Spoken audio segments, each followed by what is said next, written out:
Welcome to the webinar today, and we're happy that you can join us.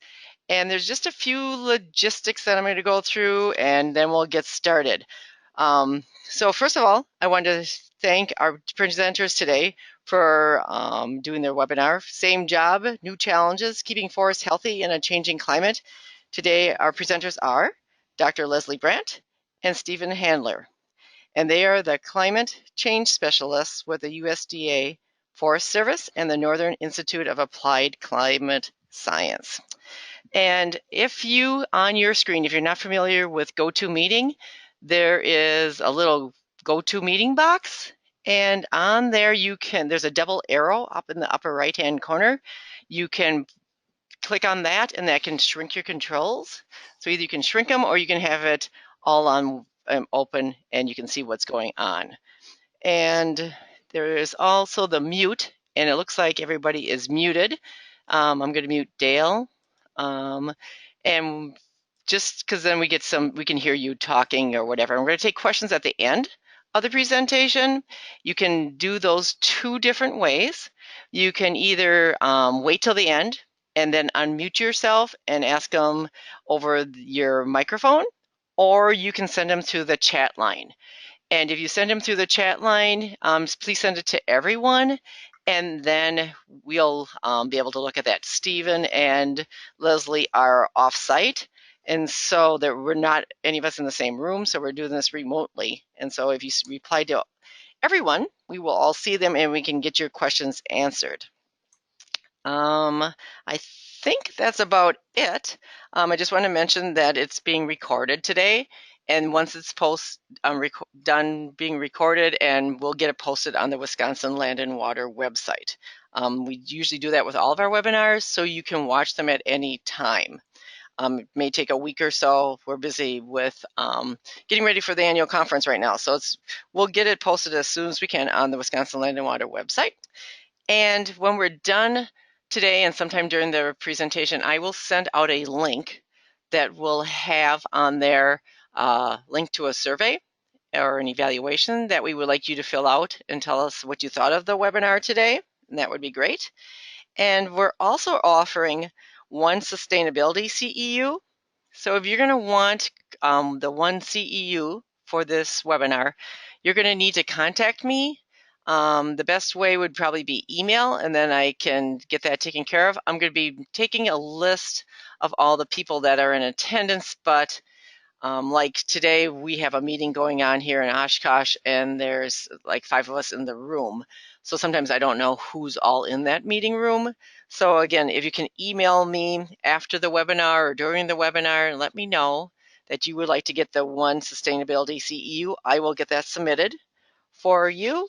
I think that's about it. So I'm going to hand the presentation over to Leslie and Stephen. All right, thanks. Can everyone hear me okay? I can, and everybody else is muted, so they can't respond. Perfect. All right. Well, thank you. Thanks very much for inviting both Leslie and I to present. We're going to be passing the mic back and forth a couple times during this presentation, so we'll try to make that a seamless adjustment. I'm going to start off. Leslie's going to present the middle section of the webinar, and then I'll probably close it off with one final example. But this is exciting for us. Leslie and I each work in Wisconsin. I specialize more on working with foresters, working in natural forest ecosystems, and Leslie does a lot more with urban forest ecosystems and urban forest managers. So hopefully we both have some useful examples and information to share with you. Leslie, is there anything else you'd like to add to introduce yourself? Not really at this time. They did a great introduction, Stephen, so I will be on in a little bit, and I'll turn it over to you for the first part. Okay, I just got a bubble that says Leslie has the controls. Okay, I think that was because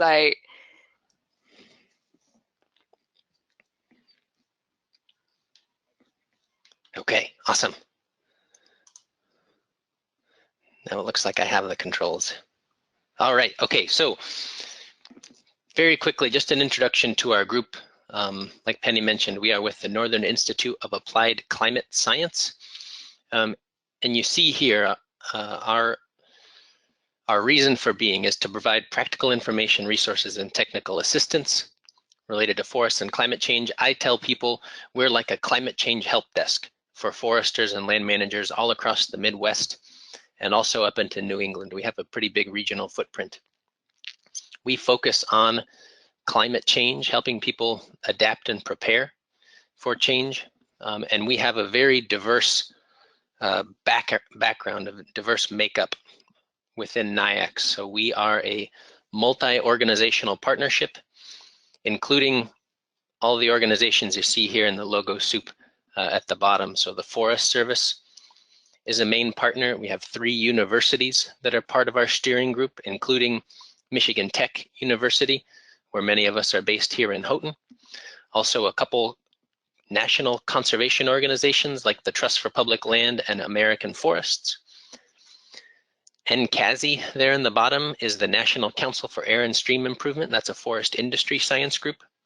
And then just recently this summer, the Great Lakes Indian Fish and Wildlife Commission, GLFWC, joined our steering group. They're our most recent addition.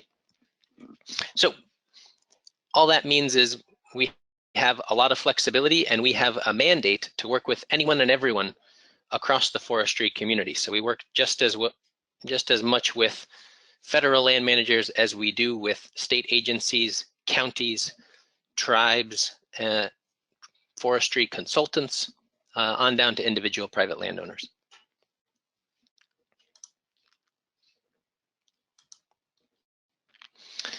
Oops, okay, there's a bit of a delay here, so I'll try not to advance too far. So why do we care about climate change? Well, I hope I don't need to belabor this point too much. But the reason we exist and the reason that we think it's valuable for land managers and foresters to start considering climate change is that we all have a stake in maintaining forests that are healthy and vigorous and that continue to provide us this whole range of values from economic benefits to social and cultural benefits, wildlife habitat, clean water.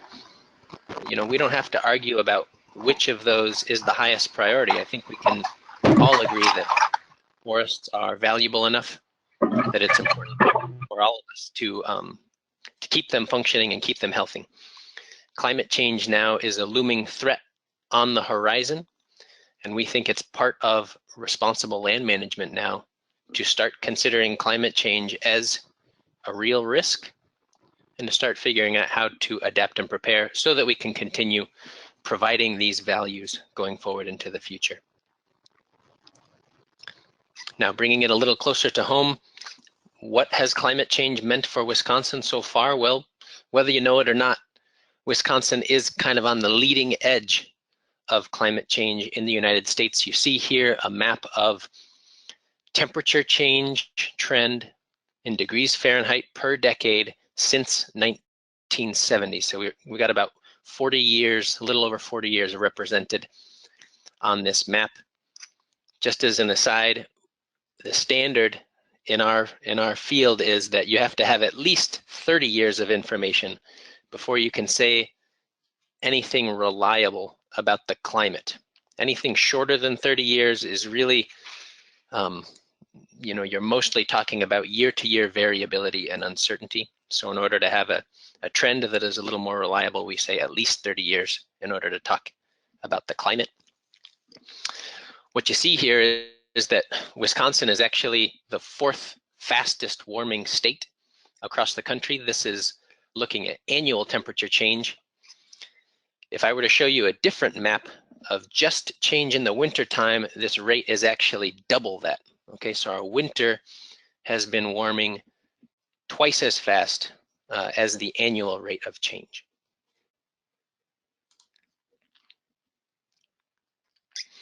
Along with getting warmer, it has also been getting wetter on average across the state of Wisconsin. And this map illustrates a couple things really nicely. Number one, that change isn't happening equally everywhere. So you're seeing here change in annual average precipitation in inches from 1950 to 2006. And you see most of the state is in that green to blue color end of the spectrum. So, okay, so most of the state has received more precipitation in that time, although there are some spots of yellow and red. So there are little holdouts in here where places have been going against the overall trend and getting slightly drier. There are also some places that have been getting tremendously wetter. Okay, so you see those big blobs of dark blue. So even among the places that are getting wetter, some of them are getting much wetter. And why is that? Well, even when we're looking at this time slice of more than 50 years, these precipitation trends, they can really be swayed by one of the other main storylines of climate change, and that is that more and more of our precipitation has been delivered in extreme events, heavy precipitation. So this figure is showing statewide in Wisconsin the frequency of rainstorms that drop 3 inches or more. And this is by decade, so you've got a bar for the 60s, 70s, 80s, 90s, and the first decade of the 2000s. And the trend here is this is not something you see just in Wisconsin. You see this all across the upper Midwest and really in northern latitudes all around the planet. Our rain, our water cycle is becoming more intense. And you all have lived this in Wisconsin. This isn't just an abstract sort of a data anomaly. Just a couple summers ago, July 2016, we had a mega rain event that swept across northern Minnesota and northern Wisconsin and just touched the upper peninsula of Michigan that dropped over 10 inches of rain in some spots. I'm showing you a picture from northern Wisconsin here. Some of the damage you see, I like this picture because it has some entire trees and people in the background for scale. And so you see the effects that these large rainstorms can have on ecosystems and infrastructure and people's livelihoods.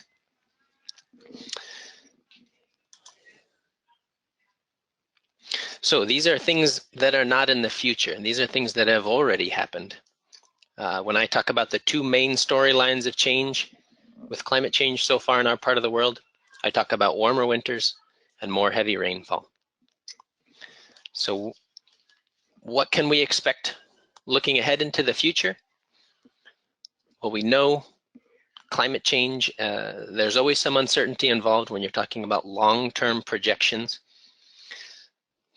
So we try to use climate models and a range of different scenarios to try to capture, well, what's a reliable range of future projections. So I'm going to show you just a couple images, a couple of maps to show you what's a range of expectations for climate change in Wisconsin. I realize I'm moving kind of fast.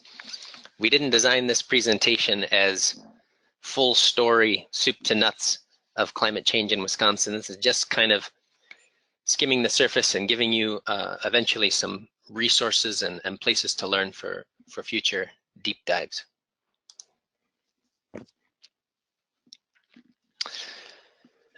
Okay, so what's a range of expectations for future temperature in Wisconsin? I'm showing you two maps here. One on the left is kind of a mild or a best case scenario of change in Wisconsin for the end of the century. So this is change in degrees Fahrenheit across the whole year. And then on the right, this is more like our business as usual projection of climate change. So if we continue with our current rate of fossil fuel consumption and greenhouse gas emissions. So we're looking at, depending on where we end in this range, somewhere between 5.5 to 10 or more degrees Fahrenheit of warming by the end of the century. Okay, and that high end of the projection should really be alarming. That is a dramatic, almost unfathomable amount of change by the end of the century.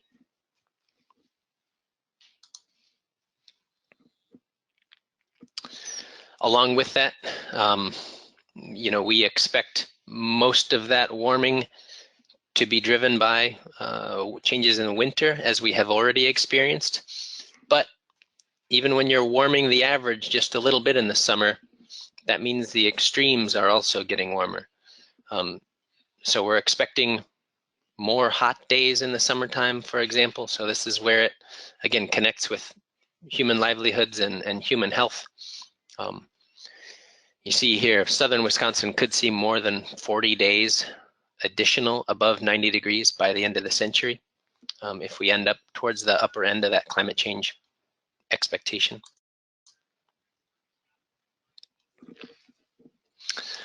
Other big implications for natural ecosystems. So I showed you that Wisconsin has been getting wetter. The future expectations for precipitation are a little uncertain. Some of the models show a little wetter, some of the models show a little drier. It's important, though, to keep in mind that even if we get a little more rain, even if we get a little wetter, ecosystems could still experience more drought. And that is because during the growing season, we expect those conditions to be warmer. That leads to more evaporation. We also expect longer growing seasons, so plants and ecosystems will have a longer time to be consuming water. So those two things together lead to basically more water loss, water consumption. So I'm showing here a map of cumulative drought severity index, which is one way to measure how we're experiencing drought. And you see here Wisconsin under a low emissions scenario at the bottom right turns orangey red, and under a high emissions scenario we see a lot of dark red. Okay, so that's again driving it home that we can experience more drought, and that high emissions, the high end of the climate change projection is really severe in terms of expected drought stress.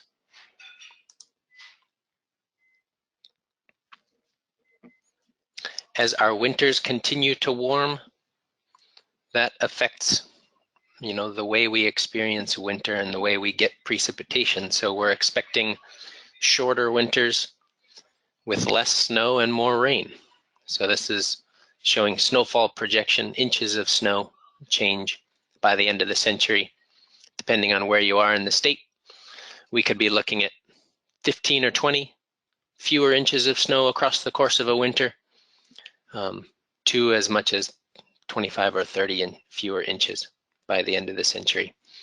This map is showing the high end of the climate change projection. So this is a more extreme view of what the future could look like.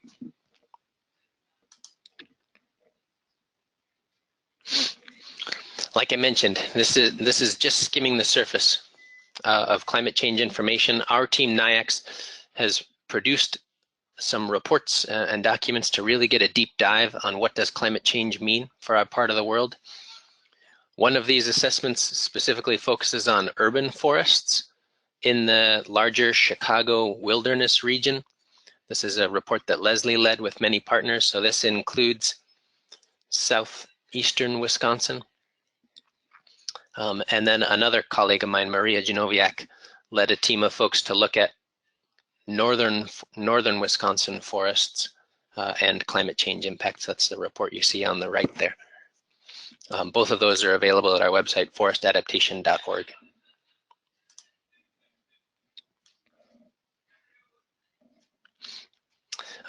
If you're not interested in reading a 200-page report, even though I can guarantee they are thrilling reading, we also have some, smaller slices of information that might be useful to you. So I'm a member of the Wisconsin Initiative on Climate Change Impacts Forestry Working Group. We have produced a lot of useful handouts, like handouts that summarize tree species changes that are expected in different parts of the state by the end of the century. And this Climate Wisconsin 2050 shows some really nice examples of how to adapt and prepare. Both of those handouts are available at our Wiki Forestry Working Group website. There's another group in Wiki that should be interesting to you all called the Plants and Natural Communities Working Group. They have done really nice climate vulnerability summaries for natural plant communities all across the state of Wisconsin, so northern and southern Wisconsin.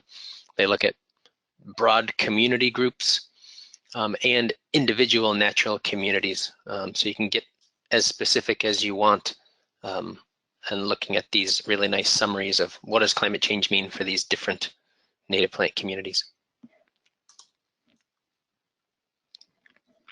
So when we talk about forests and what does climate change mean for forest ecosystems in our part of the world, these tend to be the headlines. These tend to be the kinds of ways that we think climate change could affect our forests most dramatically or most importantly. And so this is just kind of a list of headlines. The reports that I just showed you go into much further discussion about each of these points. But I just wanted to give you a chance to absorb this list. So these are some of the things we think our forests are going to be forced to respond to, and forest managers are going to be forced to respond to over the next several decades. And just as a quick example, I'm going to zero in on one of these, and that is species range shifts. So we work with teams of researchers to try to get better information about, well, what does this range of climate change futures mean for individual tree species in our part of the world? And so there are tools like this one I'm showing you is called the Climate Change Tree Atlas. Maybe some of you have seen this sort of map before. And so we can look at, for an individual tree species like quaking aspen, where does it exist right now in the state? And you see northern Wisconsin is kind of a dark green and even some dark blue concentration for quaking aspen. That means there's a lot of aspen right there now. And then when we look forward into the future, the changes in color show us changes in suitable habitat. Okay, so where are ideal growing conditions going to be for quaking aspen in the future? And you see here at the top right under the low climate change future, there's still a lot of dark green in northern Wisconsin. There's still a lot of ideal growing conditions for aspen in the future. But under that high end of climate change, the green has kind of retreated a little bit and it's a lighter green. That means there's overall a decline in suitable habitat for quaking aspen. This doesn't mean that all of the aspen is going to explode into flames all at once or it's all going to die right away, but what it does tell you is the aspen that is left there is going to be growing further outside its comfort zone. It's going to be exposed to more stress. And on the flip side, other species have a different sort of storyline when we look at these projections, like white oak right now, currently kind of limited or confined basically south of the tension zone in Wisconsin. Under that low end of climate change, suitable habitat starts to creep north, so there's ideal growing conditions for white oak further and further north in the state. And under that high end of change, you actually see kind of a flip. Some of the best suitable habitat for white oak moves to northern Wisconsin. And again, this doesn't tell you that an army of really caffeinated squirrels are going to march all those acorns up there, but it does tell you that suitable habitat, suitable growing conditions might be available for white oak if you do choose to plant it. All right, Leslie, I think I can kick it over to you now.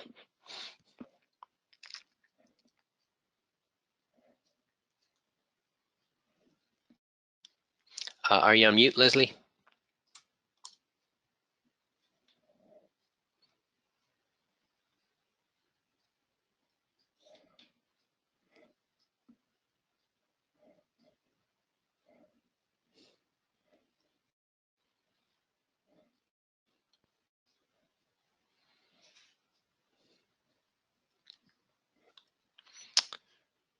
Sorry there. I was having trouble unmuting myself.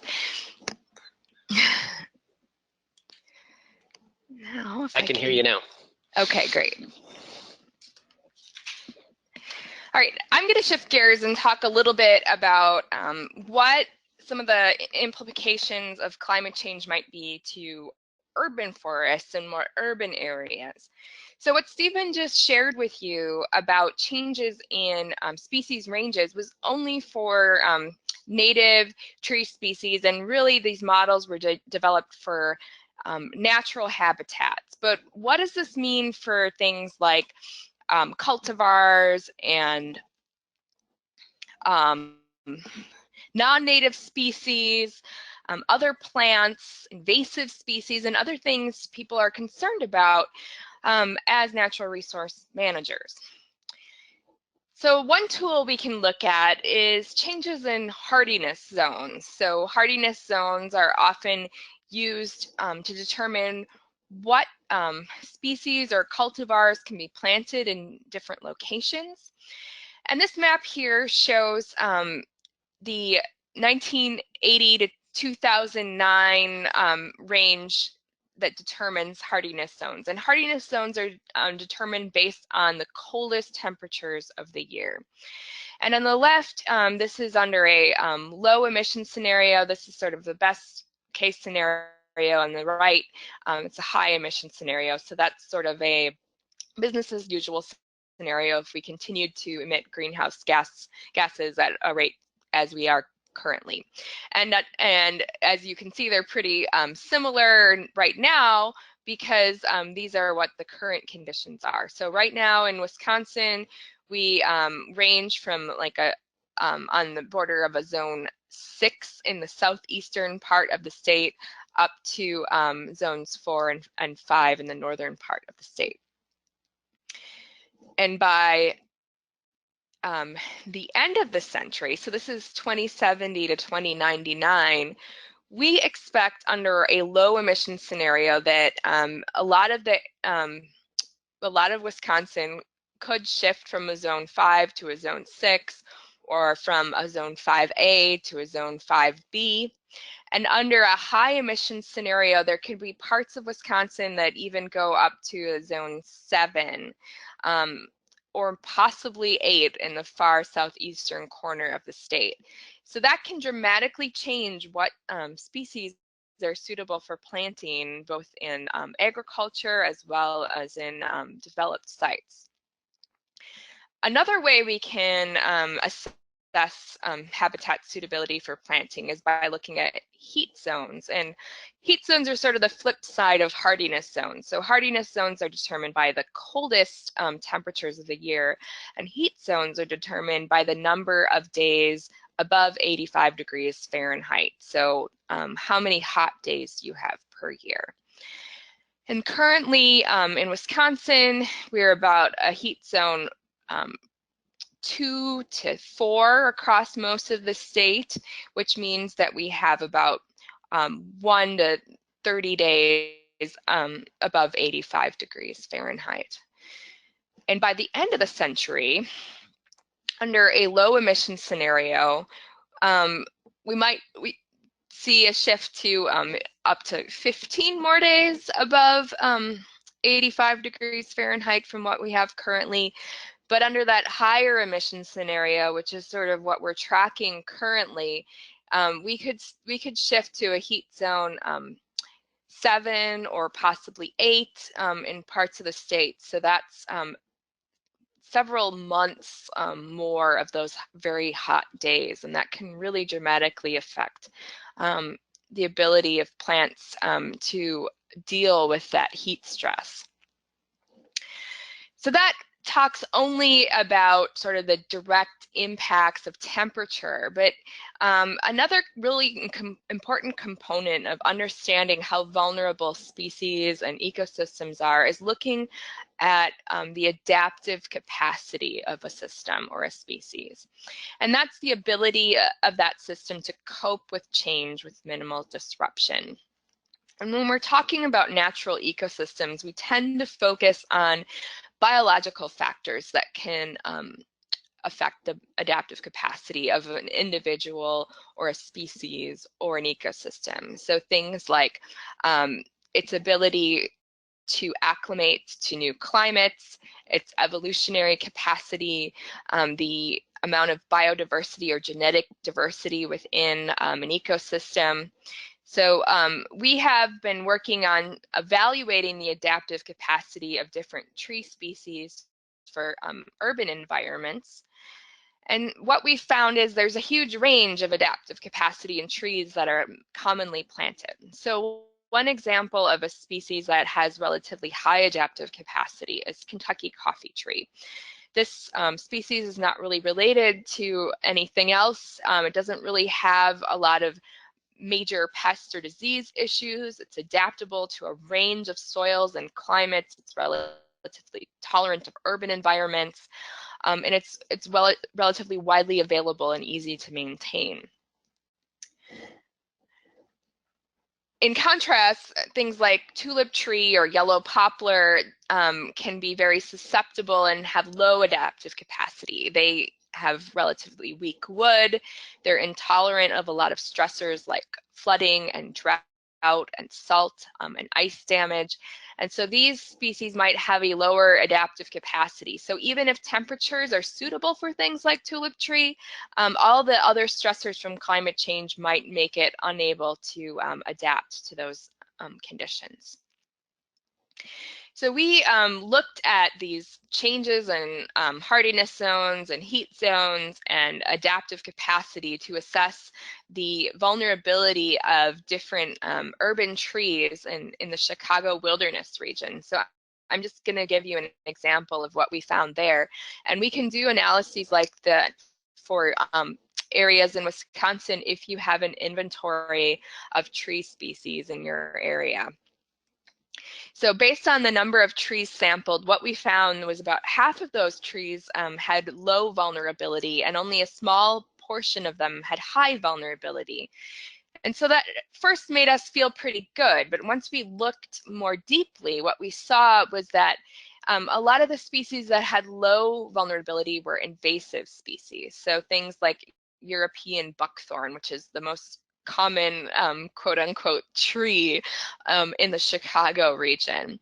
And if you look instead at native trees, what you'll see is a much larger proportion that have high or moderate to high vulnerability.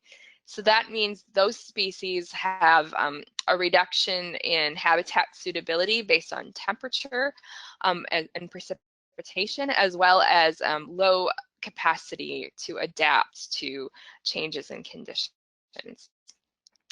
We also wanted to look at vulnerability of urban forests as a whole and decided to look at that concept of community vulnerability, adding in factors that have more of a social component to them. So looking at organizational factors that might increase or decrease vulnerability, economic factors and social factors, in addition to those biological factors. So when looking at the adaptive capacity of urban forests, we took into account things like how your plans or policies might be suited to adapting to climate change. Do staff have sufficient training and to adapt their management to climate change? Are there budgets available to incorporate new species or new management? I mean, is there community support for adaptation or just caring for your urban forest in general? So we, Stephen and I talked about the impacts of climate change and vulnerability, and what we'd like to leave you with is how can you take action? What can you do about it? And the main thing that we talk about in our work is adaptation. So adaptation is the adjustment of human or natural systems in response to climate change. And this isn't necessarily something new, but rather it builds on sustainable management, conservation, restoration, work that folks are doing anyway, but just in a climate-informed way. When we think about adaptation, we generally tend to think about it on the spectrum from managing for persistence, trying to resist change, trying to keep things the way they are, to managing for change, allowing transitions, allowing systems to move to align with future conditions. So I'll walk you through these three concepts of resistance, resilience, and transition. So the first option for adaptation is this idea of resistance. So this is an option you might choose when you have species of conservation concern or natural areas where you're trying to maintain things the way they are. And this might be your best bet in the short term, or when you have systems of high value where you're willing to put the effort into trying to keep things the way they are. The issue with this idea of resistance is that as you move forward in time and you're trying to keep things the way they are, you might have to move things more and more against the direction of climate change. And so you might have to invest more resources and more time and more money into maintaining that system. Examples of this could be things like using structures to control flooding. So you're trying to avoid these natural disasters caused by climate change. Simple things like removing or preventing the spread of invasive species can also be considered resistance efforts.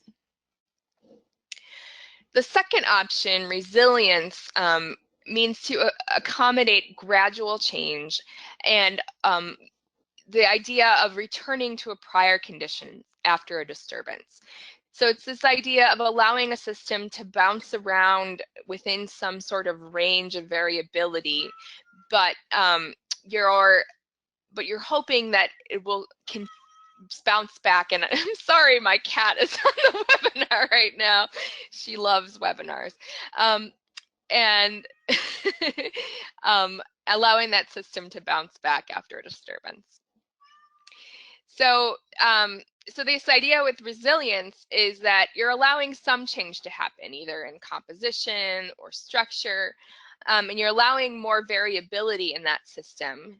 But there might be a point where a disturbance is going to push your system to the point where it's going to be harder and harder to get it back to where it was.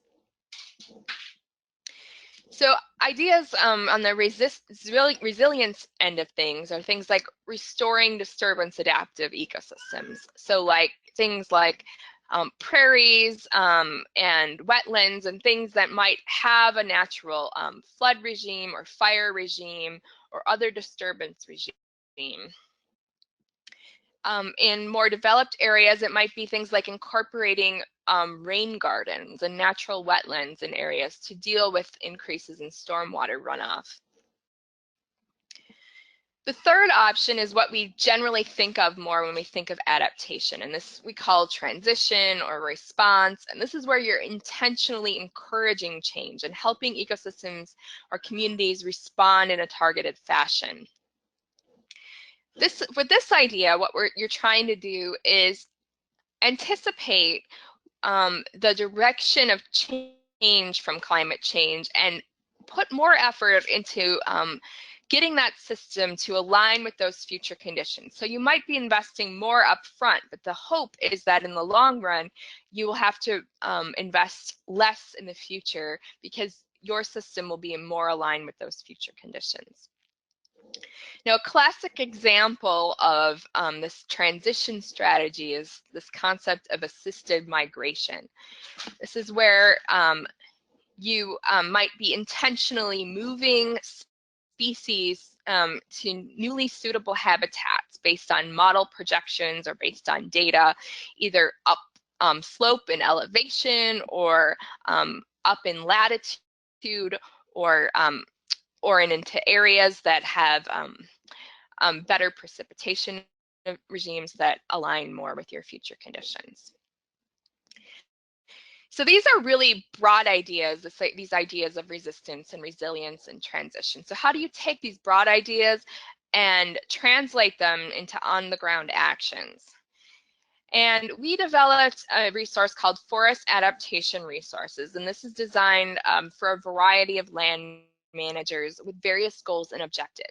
It doesn't tell you what to do, but rather gives you a resource where you can think through some ideas about how climate change is going to affect your resource, and gives you a menu of potential adaptation strategies you could take based on the best available science.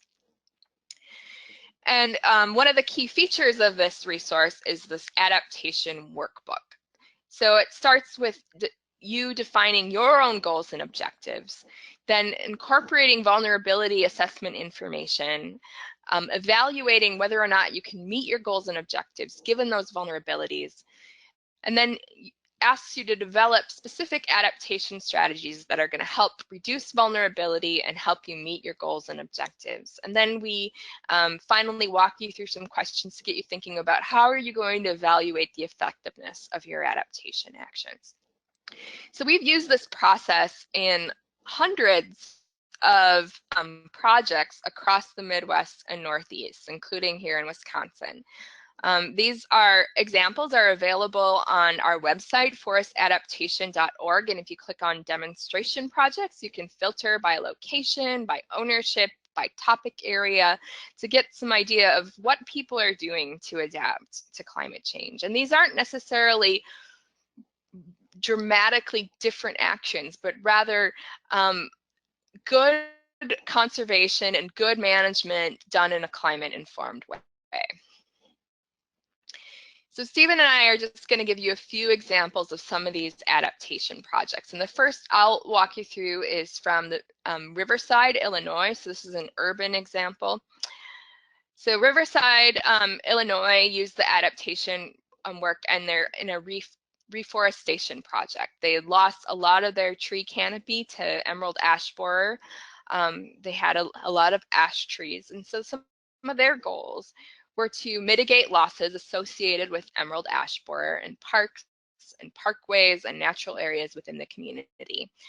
They also wanted to improve their tree planting cost share program and engage the community following reforestation.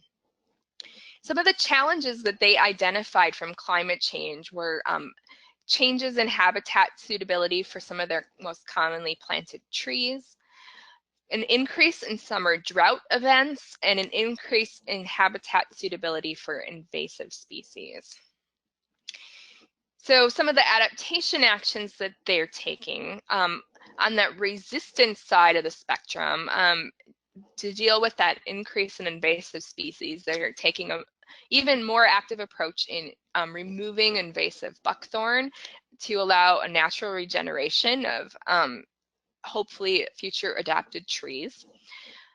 They're also incorporating more watering and mulching to reduce summer drought stress. And on the transition side, they're planting future adapted trees that are more common to southern Illinois, things like bald cypress, pecan, and Ohio buckeye. And they will be monitoring these to see how well they do compared to some of the species that have been more commonly planted in the past. Now, Stephen's going to walk through an example that deals more with natural ecosystems. All right, thanks, Leslie. Can everybody hear me now? I can hear you. All right.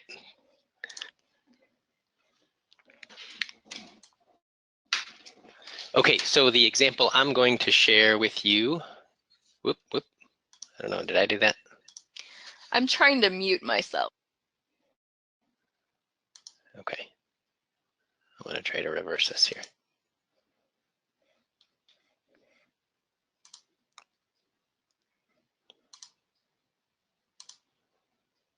All right, well, now that you've seen behind the curtain, you already know that the example I'm going to share with you is from Florence County, Wisconsin. We worked with their county forestry and parks department to help them think about how to incorporate climate change into a project that they already wanted to do. So the situation they were dealing with in Florence County is, I don't know how many of your counties experienced this, but in the early 2000s, we kind of had an extended drought, 5 or more years of below average precipitation in this part of the state.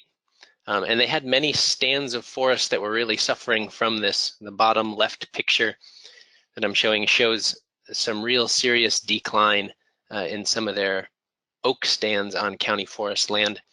They're looking at some stands that had greater than 90% tree mortality due to the combined effects of drought and then subsequent pests like two-line chestnut borer that come in and can more easily attack stressed trees.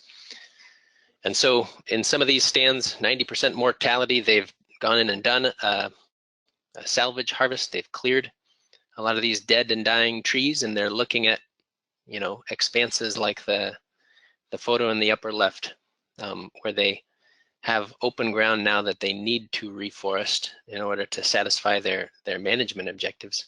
And they're kind of wondering, well, what can we do? And in some places they have tried to plant these areas back to scrub oak, and those plantations have failed.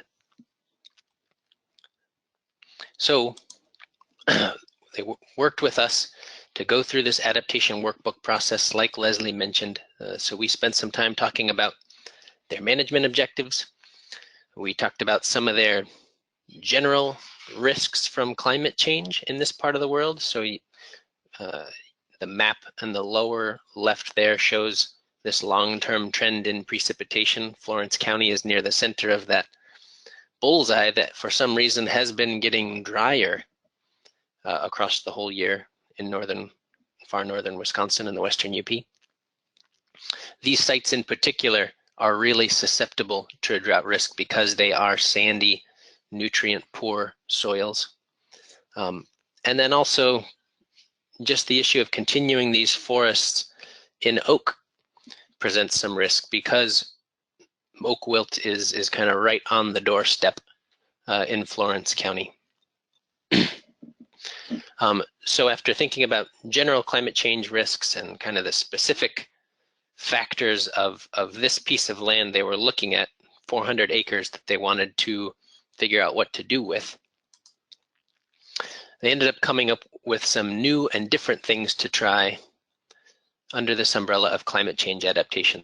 So a couple of things they decided to do. Number one, they're going to replant this area to pine instead of oak. So they planted a mix of red pine, jack pine, and white pine. Each of those tree species has different levels of ability to tolerate drought. So they're kind of hedging their bets there and switching to maybe a more drought tolerant forest type. They want to continue providing wildlife habitat and sources of mast. So in order to compensate for switching to oaks, they are also going to plant some soft mast species in among this pine plantation. And then in order to try to mitigate the risk of future drought, they tried to do something really outside of the box. They set aside a portion of their project area. I think it's about 100 acres within their total project, where they implemented these wood-based soil amendments to try to improve soil water holding capacity. So they got funding. We worked with them to get funding from the Wildlife Conservation Society to pay for this tree planting, and they kind of retrofitted one of their machines in the Parks Department to be kind of a hopper to spread wood ash on one of their sites from a nearby paper mill. They actually got the wood ash donated. And then they went out and they bought a couple tons of wood-based biochar. And so they did maybe 50 acres or maybe 70 acres of spreading wood ash, and then a smaller test, maybe 30 acres, where they planted these pine seedlings in with a mix of compost and biochar. And again, that's to try to help these trees hold a little more moisture, help the soil hold a little more moisture, and reduce this risk of drought stress under climate change. So that's my example from the north. So a couple of things we wanted to leave you with. Please, we'd encourage you to go to our websites and download these vulnerability assessments if you want to do a deeper dive into climate change information for your part of the state. You also have a link here to get our adaptation workbook and the forest adaptation resources document that Leslie mentioned. And then we'd encourage you to contact us. Leslie and I are, this is our job. Our job is to help people get your work done and help you consider climate change and hopefully do it in a way that can help you reduce risks from climate change, whatever your work is. So please get in touch. And thanks for your attention. I guess we have time for some questions now. While everybody's thinking about their questions that they want to ask, I just want to thank Stephen and Leslie for this great presentation. And also I want to reach out to Stephen Keith. He's the one that suggested you. And it was a great talk. And it was nice to see examples and things that people can be doing. So we thank you for that. And I wanted to mention, while we have people on the line, that this is being recorded and it will be posted on the Wisconsin Land and Water website, so you'll be able to use it. Stephen had asked in there about possibly having this presentation for another group, and so the webinar may be an opportunity for you to do that, or I'm sure Stephen and Leslie may be able to do another presentation for another group too. I sent out the link for the survey or the evaluation for today's webinar, so you can please take a few minutes and just fill that out. It's a real quick little one, just asking a few key questions. And you should let me, this is Penny, at Wisconsin Land and Water, know if you want to get the Sustainability CEU. And I just wanted to mention that this webinar is provided through funding from the State Interagency Training Committee, SITCOM. So, do we have any questions out there? If you are able to unmute yourself, you can ask questions that way or send them in through the chat line. Otherwise, we'll probably get wrapping things up. If Stephen, do you guys have anything else left to say, you or Leslie? Nothing for me, no. I see there's, can you see on the chat line? Well, someone said great presentation. You see that one? That's good. Dale Field, do you see his? Yeah, so I guess I'll start, and Leslie, you please jump into this. So yeah, the Earth is millions of years old, like you are suggesting here. 30 years is a really short amount of time in reference to that millions of years of geologic history on Earth. I use 30 years as a minimum. We actually have an instrumental temperature record that goes much further than that. We have really good data across the whole state of Wisconsin back to the 1890s. So we're up to about 120 years now of instrumental record. And it's important when we're mixing this deep geologic time with current day trends, there's a difference there. We can go back in time through ice core data, tree rings, lake sediment deposits, and reconstruct past climates here on Earth. And we have seen large changes in temperature through time, several periods of warming and ice ages and warming and ice ages. And that kind of climate change is natural, right? Our Earth goes through natural cycles every several thousand years, 50,000 years, we go through one of these cycles. And that's a well understood process. It's a well understood mechanism. We get those big swings, those ice ages and warm periods because our Earth has a little wobble and eccentricity in its orbit. Okay, so there are times when we're absorbing just a little bit less of the sun's radiation, and that leads to a feedback where we end up in an ice age, or we absorb just a little more of the sun's radiation, and then we get a feedback that leads us to a warm period. That's natural. It's due to variations in the Earth's orbit and tilt on our axis. The different thing about modern climate change is that we know a different mechanism is operating. We know, and we've known this for 150 years, that greenhouse gases trap energy, they trap long wave radiation, they trap heat, And so we're adding extra insulation to our atmosphere. We are tipping that energy balance and keeping more and more heat in our atmosphere rather than reflecting it back out.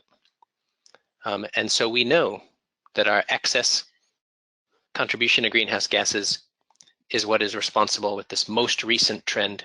The other thing that's different about this most recent trend is it's happening way faster than trends we've observed in deep geologic time. Leslie, is there anything else you'd add there?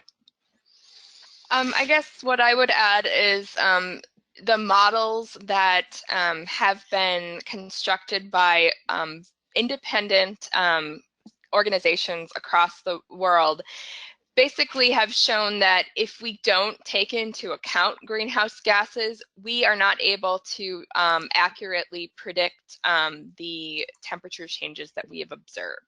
So based on just other geological factors, we should be cooling slightly, and in fact what we're doing instead is warming.